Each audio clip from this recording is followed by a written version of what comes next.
The alarm system screamed through every corner of the Galactic Council building. Red lights flashed in patterns that hurt the eyes. Ambassador Taman ran down the long hallway toward the grand chamber, his forearms pumping as fast as they could move. His breathing came in sharp gasps. He had never heard these alarms before. No one had. They were the kind of alarms that meant the end of everything. The grand chamber doors opened before him with a loud hiss. Inside, chaos ruled. Delegates from 47 different species were shouting at each other in dozens of languages. The translation systems could barely keep up. Holographic screens floated everywhere in the air, each one showing a different star system, each one showing destruction. Taman pushed through the crowd to his assigned seat. His species, the Calorians, had been part of the council for 200 years. They were respected. They were listened to. But right now, respect meant nothing. Fear had taken over. High Chancellor Jiwan stood at the center platform. Her body was made of living crystal, and normally she glowed with soft blue light. Today that light flickered and dimmed. Her hand shook as she touched the controls that made the main display screen grow larger. "Delegates, please." Jiwan's voice cut through the noise. "We must stay calm. We must think clearly." But even she did not sound calm. Even she sounded terrified. The main screen showed space. Deep dark space filled with stars. But those stars were dying. One by one they blinked out. Where each star had been, there was now only darkness. And in that darkness something moved. "The Voidborn," someone whispered. The word spread through the chamber like poison. The Voidborn. The enemy that had existed in stories and nightmares for 1,000 years. The enemy that ancient species had warned about before they disappeared. The enemy that everyone hoped was just a legend. But legends do not destroy star systems. Legends do not show up on sensors as 10,000 warships, each one 5 kilometers long. Legends do not send messages that promise the complete destruction of all intelligent life in the galaxy. "How long do we have?" asked Defense Commander Kyung. He was an old soldier from a warrior species. He had fought in every major war for the past 50 years. His voice stayed steady even now. That steadiness helped others feel a bit less afraid. Jiwan touched more controls. Numbers appeared on the screen. At their current speed, they will reach the first council worlds in 6 days. The core systems, including the station, in 12 days. She paused. They are not slowing down. They are not trying to communicate. They are simply destroying everything in their path. Taman felt his secondary hearts begin to race. 12 days. Less than 2 weeks before everything he knew would be gone. His home world. His family. His children. All of it would become dust and darkness. "We need to fight back," said Ambassador Borum, a delegate from the Trixian Empire. His species was known for being careful and slow to anger, but today anger burned in his 3 eyes. "We need to gather every warship we have. Every weapon. Every soldier." "We have already begun," Commander Kyung replied. "Every member species is sending their fleets to the rally point at Sigma Station. We should have approximately 3,000 ships ready within 4 days. 3,000 against 10,000. The math was simple and terrible. They would lose. They would all die. What about the humans? The question came from Science Officer Nari, a young researcher who had been studying the newest council member. Earth had joined only 3 years ago. They were still mysterious. Still unknown, the chamber grew quiet. Everyone looked at each other. The humans. Earth. The strange species from a yellow star system that had appeared one day with technology no one understood. They had passed all the tests to join the council. They had been friendly and helpful, but they had also been very, very secretive about their military capabilities. Send them an emergency request, Jiwan decided. Send it to all member species. This is a code black situation. Every species must send everything they have. Communications Officer Yuna, an insect-like being with long antennae, worked at her station. Her fingers moved quickly across the holographic controls. She sent out the messages on all frequencies, using all the emergency protocols that had been created but never used. Hours passed. Responses came in one by one. The Vrexian clans would send 200 ships. The Kalathi Union promised 500. The Mekron Assembly could spare 300. Each message was the same. They would send everything they could. It would not be enough. Taman stayed in his seat watching the numbers add up on the screens. He thought about his wife Hyan back home on Caloria. He thought about his 3 children learning to fly in the crystal caves. He wanted to call them. He wanted to tell them he loved them one more time. But what could he say? That everything would be fine? That would be a lie. Message from Earth, Yuna announced suddenly. The chamber fell completely silent. Every eye, every sensor, every attention turned to the communication station. What do they say? Jiwan asked. Her voice was hopeful. Everyone was hopeful. The humans had technology that seemed almost magical. Maybe they had weapons that could help. Maybe they had some secret that would save them all. Yuna read the message on her screen. Her antennae drooped. Her voice came out small and confused. They say they are sending military assistance. They will help defend the council. She looked up. They are sending 1 ship. Silence. Complete and total silence. Then everyone started shouting at once. 1 ship? Ambassador Borum jumped from his seat. We are facing 10,000 warships and they send 1? This is an insult, another delegate shouted. They mock us in our darkest hour. They are cowards, said someone else. They hide behind their secrets and leave us to die. Taman felt anger rise in his chest. 1 ship. Earth had one of the strongest economies in the council. They had technology that other species could not even understand. And they sent 1 ship. It was worse than sending nothing. At least sending nothing would have been honest. Commander Kyung stood up. His voice was hard and cold. I formally request that we consider removing Earth from the council. They have violated their treaty obligations. They have abandoned us in our time of need. Many delegates agreed loudly. Fists pounded on desks. Voices raised in anger. Jiwan tried to call for order, but no one was listening anymore. The hope that the humans might save them had turned into rage. Rage was easier than fear. Rage felt better than helplessness. Wait, Nari said, but her voice was too quiet. No one heard her over the shouting. Wait, she shouted louder. The chamber quieted a little. The message says more.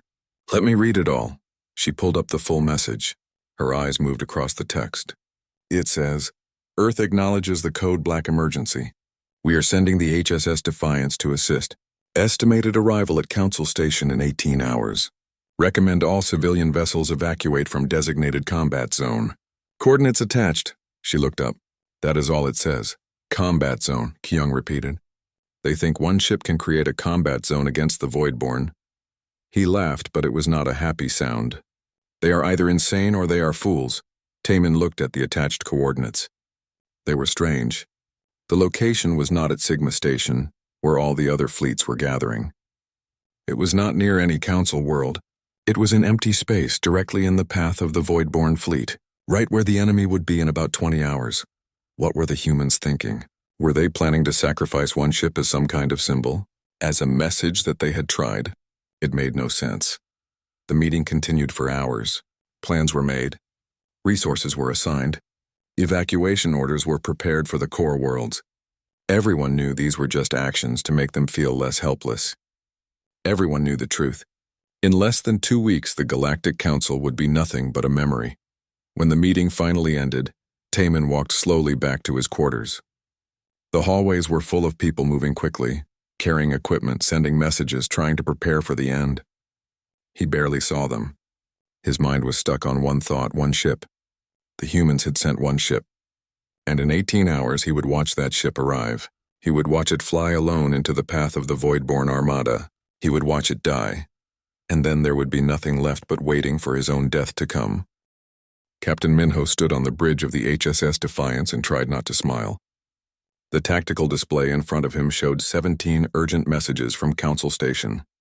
All of them were demanding explanations. All of them were angry. Some were insulting. Should I respond to these, sir? Asked Communications Officer Tae-hyun. The young man looked uncomfortable. Being insulted by angry aliens was not part of his usual duties. Not yet, Minho replied. Let them vent. They are scared. Fear makes people angry. They will calm down later. He turned to his second-in-command.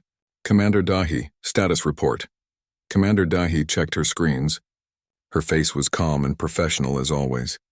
Nothing ever seemed to shake her. Minho had served with her for 8 years. He had seen her handle everything from diplomatic disasters to actual disasters. She was the best executive officer in the fleet. All systems are operating at full capacity, Dahi reported. Quantum drive is ready for combat operations. Weapon systems are armed and calibrated. Defensive fields are at maximum strength. We are ready to engage. Time to contact with Voidborn Fleet? 3 hours and 42 minutes at current speeds, answered Navigation Officer Jamin.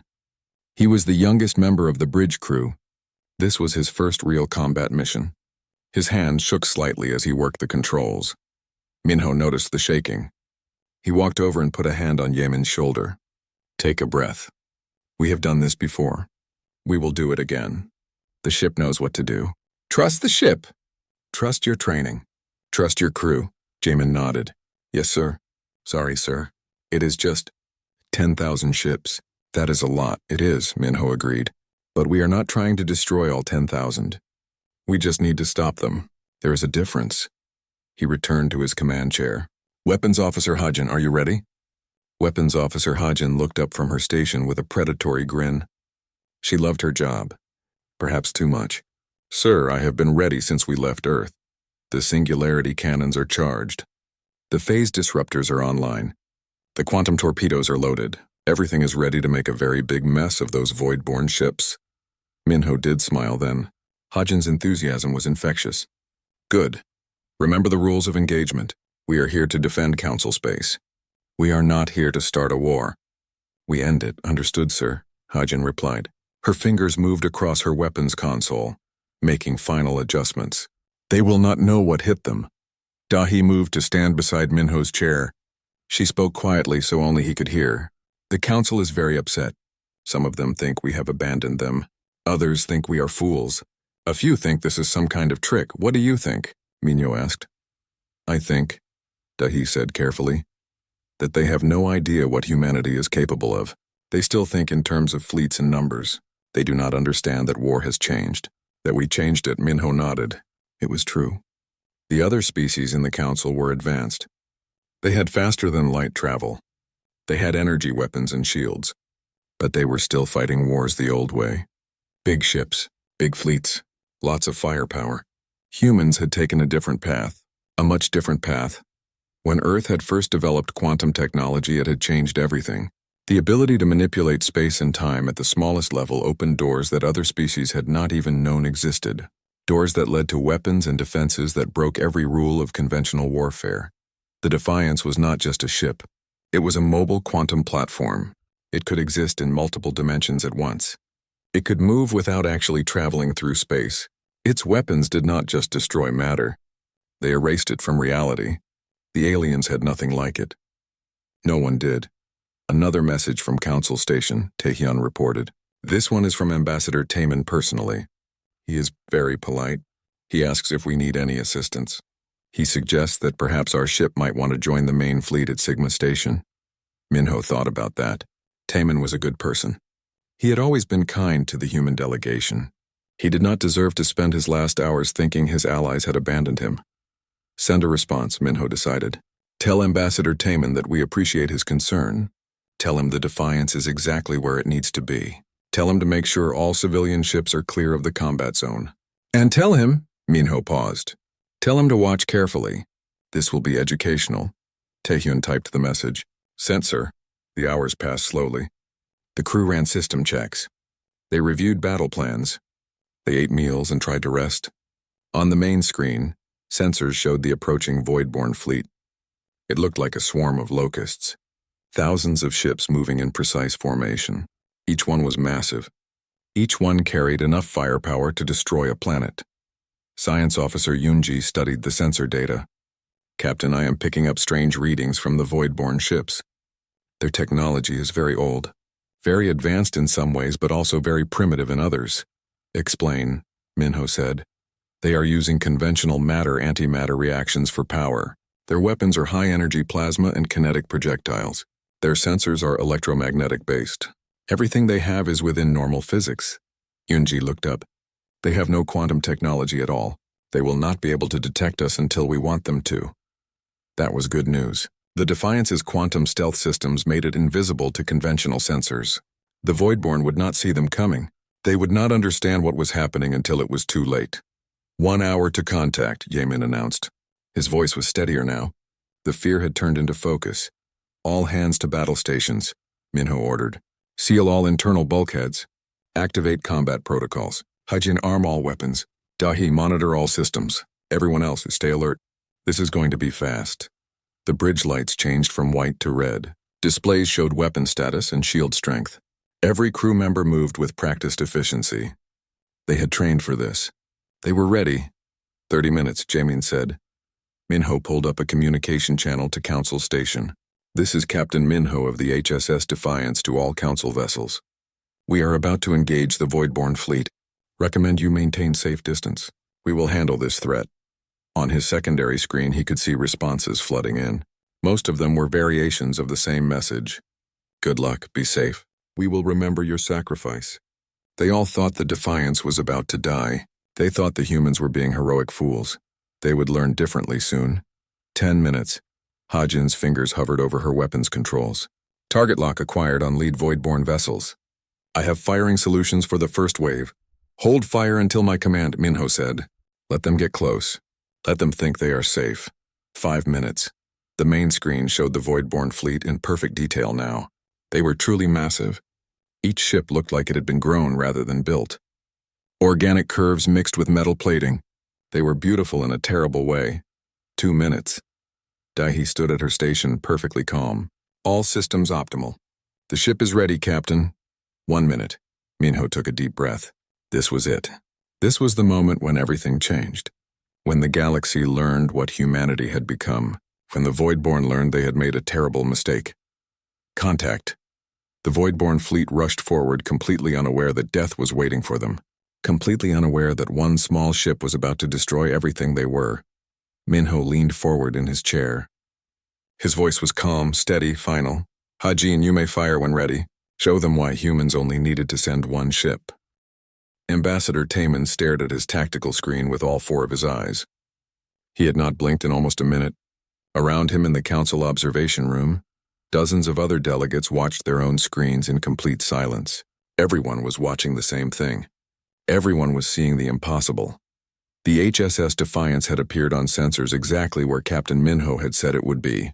Right in the path of the Voidborn Armada, right where certain death waited. The human ship looked so small on the display, just a tiny dot compared to the massive Voidborn vessels, like a single fish facing a tsunami. For a few seconds, nothing happened. The Voidborn fleet continued forward. Their sensors had not detected the human ship yet. They moved like they owned the galaxy, like nothing could stop them. Like they had already won. Then the Defiance moved. Moved was not the right word. The ship did not accelerate. It did not turn. It simply stopped being in one place and started being in another place. One moment it was in front of the Voidborn fleet. The next moment it was inside the fleet. 20,000 kilometers away in less than a heartbeat. What? Taman tried to speak, but no words came out. His translator could not find words for what he was seeing. Where the Defiance had been, something happened to space itself. A sphere of nothing expanded outward. Pure emptiness. It touched 15 Voidborn ships. Those ships just stopped existing. They did not explode. They did not break apart. They were there one moment and gone the next. As if reality had decided they did not belong anymore. The observation room erupted in shocked gasps and cries. How is that possible? Someone shouted. What kind of weapon is that? Science Officer Nari was frantically working at her station. I am reading massive gravitational distortions. Quantum fluctuations off every scale. That ship is not using conventional physics. It is doing something to space-time itself. Defense Commander Kyung leaned forward. His 3 eyes were wide with disbelief. He had been a soldier for 50 years. He had seen every weapon the galaxy had to offer. He had never seen anything like this. The Defiance moved again.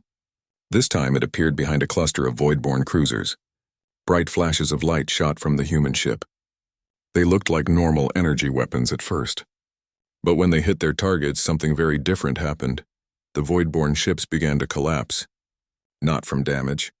Not from explosions. They collapsed inward on themselves, folding smaller and smaller until they became single points of light. Then those points vanished. 20 ships, 30 ships, 50 ships, all gone in seconds. Localized gravitational collapse, Nari said.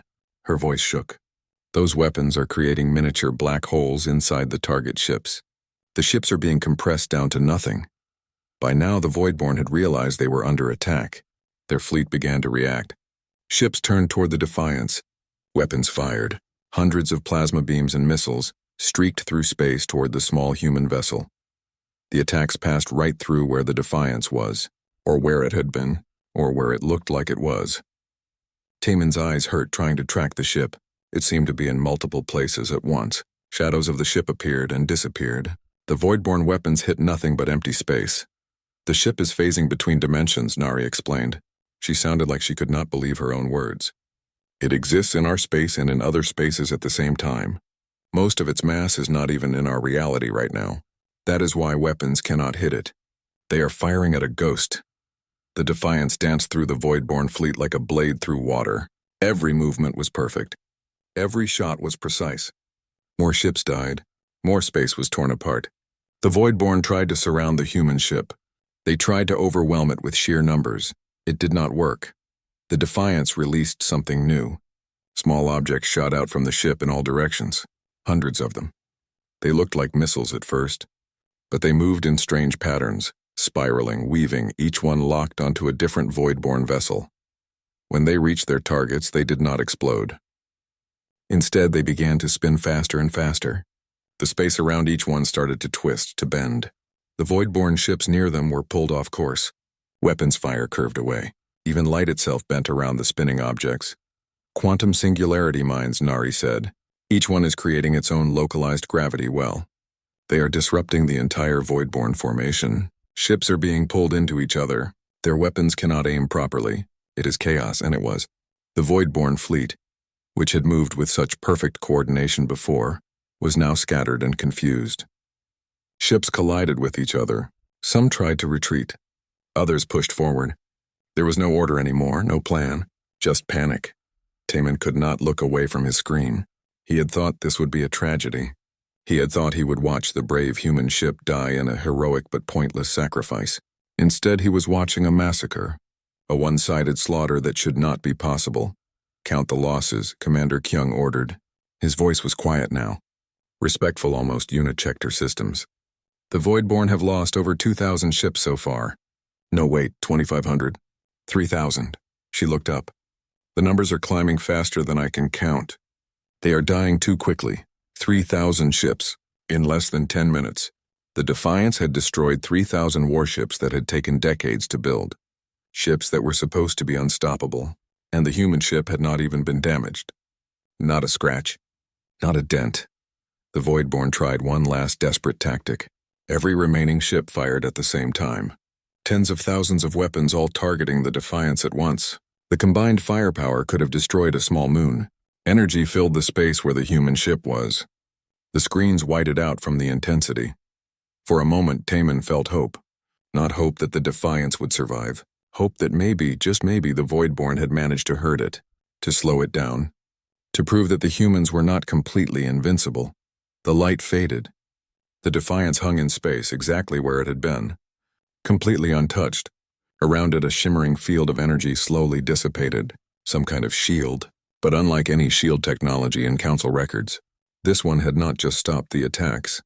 It had absorbed them, stored them. Then the Defiance released that stored energy back.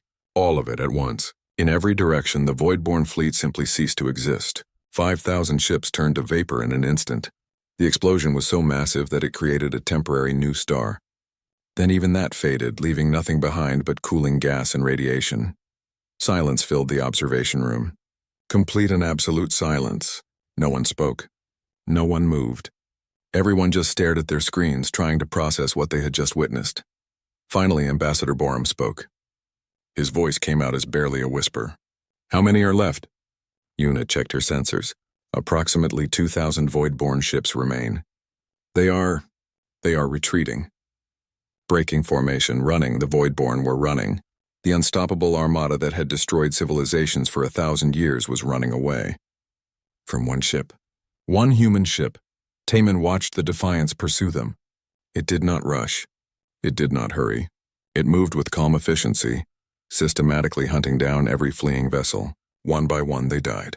One by one they were erased from existence. High Chancellor Jiwan finally found her voice. How long has the battle been going? Nari looked at her time display. 17 minutes. The battle has lasted 17 minutes. 17 minutes. In 17 minutes, one human ship had destroyed or scattered an armada of 10,000 warships. An armada that the entire Galactic Council could not have stopped. An armada that would have ended all life in known space, and the humans had sent only one ship. Taman felt understanding dawn in his mind. Cold, clear, terrifying. They did not send one ship because it was all they could spare, he said slowly. They sent one ship because one ship was all they needed. No one disagreed. No one could. The evidence was right there on their screens. The Voidborn were gone. The humans had won, and they had made it look easy. The emergency session of the Galactic Council began 3 hours after the battle ended. Every delegate was present. Every screen was active. But unlike the chaos of the previous meeting, this time everyone sat quietly, waiting, thinking about what they had seen. High Chancellor Jiwan stood at the center platform. Her crystalline body had regained its blue glow, but it was different now, dimmer, more uncertain. She looked like someone who had just learned that everything she thought she knew was wrong. We have all witnessed what happened today, Jiwan began. Her voice was steady but quiet. The Voidborn threat has been eliminated. The HSS Defiance has completed its mission and is returning to Earth space. 0 casualties. 0 damage to Council territory. The humans have fulfilled their treaty obligations. She paused. No one spoke. What could anyone say? Thank you seemed too small. The humans had just saved the entire galaxy. We need to talk about what this means, Commander Kyung said. The old soldier looked tired. He had watched the battle footage 5 times. Each time he had seen something new that should not be possible. We need to understand what humanity has become. Science Officer Nari brought up holographic displays for everyone to see. Graphs, equations, sensor readings, all of them showing things that broke the known laws of physics. I have analyzed the data from the battle as much as I can. The technology the humans used is beyond anything in our records, beyond anything we thought was possible. Explain it simply, Ambassador Borum requested. Most of us are not scientists, Nari nodded. The Defiance can manipulate space-time directly. It can exist in multiple dimensions at once. Its weapons do not destroy matter through conventional means. They erase targets from reality by collapsing space around them. Its shields do not just block energy. They absorb it and redirect it. She looked around the chamber. We are not just behind humanity technologically. We are using completely different physics. How is that possible? Someone asked. We have all studied the same universe. We all understand the same fundamental forces. How did they discover something we did not? Nari hesitated. I can only guess. But I think it has to do with how humans approached scientific development. Most species, including ours, focused on understanding what exists. We study the universe as it is. Humans seem to have focused on changing what exists. They did not just ask how things work. They asked how things could work differently. Ambassador Taman had been quiet since the meeting started. He had been thinking, processing, trying to understand not just what had happened, but why. Now he spoke. The question is not how they did it, Taman said. The question is why they are here at all. Why join the council? They do not need us. They do not need our protection. They could conquer us all easily if they wanted to. So why are they here? That question hung in the air. It was the question everyone had been thinking, but no one had asked out loud. The humans were so far beyond the rest of the galaxy. They could be rulers, dictators, gods if they wanted. But they had joined the council as equals. They had followed all the rules. They had been friendly and respectful. Why? Perhaps we should ask them, G1 suggested. I propose we invite the human delegation to address the council. We should hear from them directly. The vote was unanimous. Within an hour, Captain Minho and Commander Dahi were on their way to Council Station. They arrived in a small shuttle, just the two of them. No guards, no weapons, no show of force. They walked into the grand chamber like they were attending a normal diplomatic meeting. Taemin studied them as they entered. They were both young by human standards.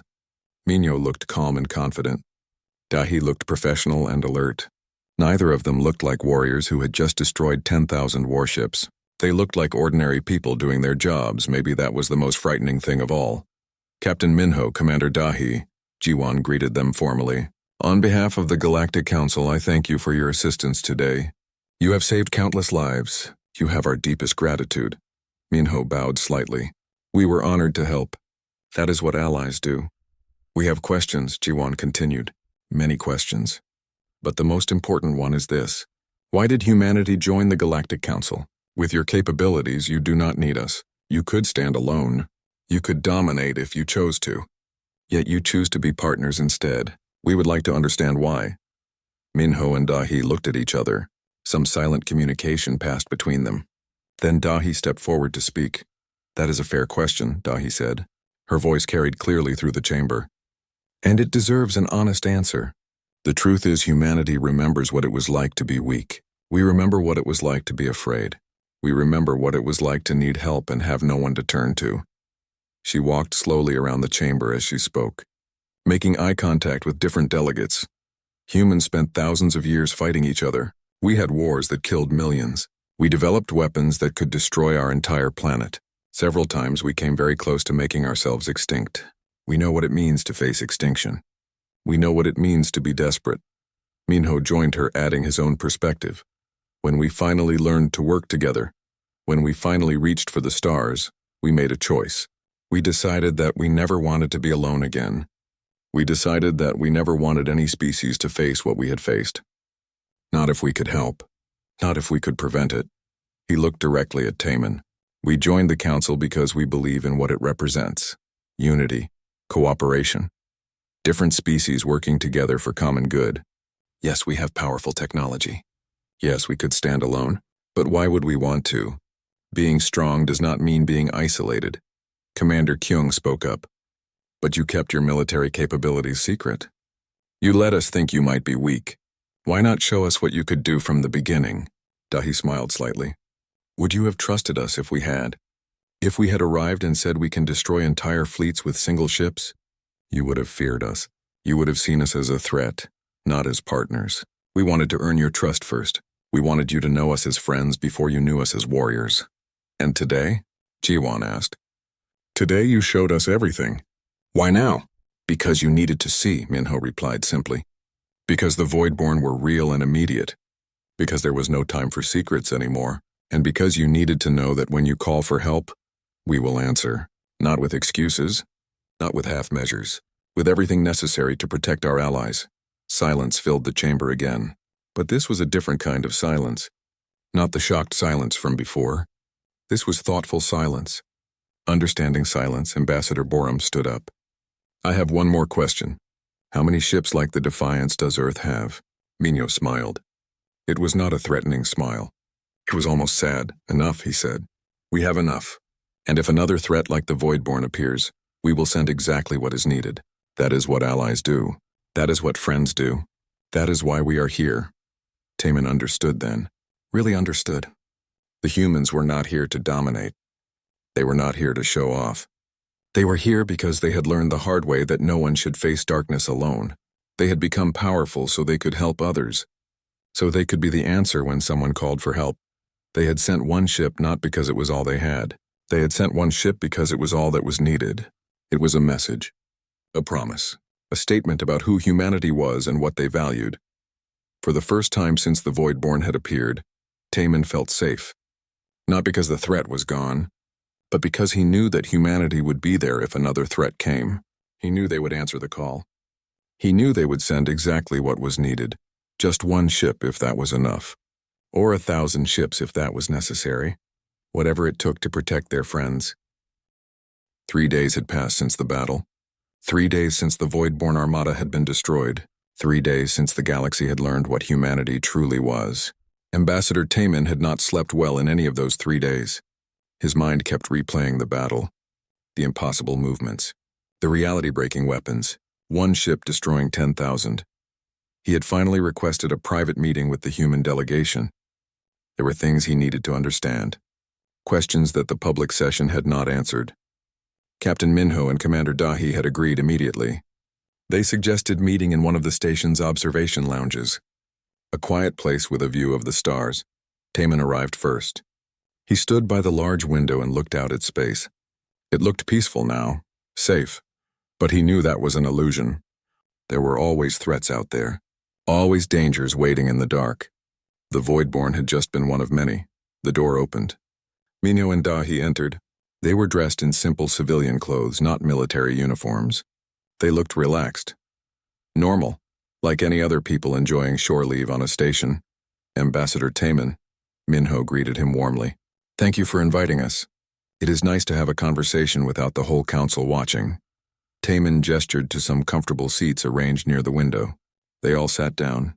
For a moment, no one spoke. Taman was trying to find the right words. How did you talk to people who could destroy your entire civilization before lunch? You look troubled, Dahi observed gently. What is on your mind? Taman decided to be direct. I am trying to understand. Not your technology. I know you will not share that.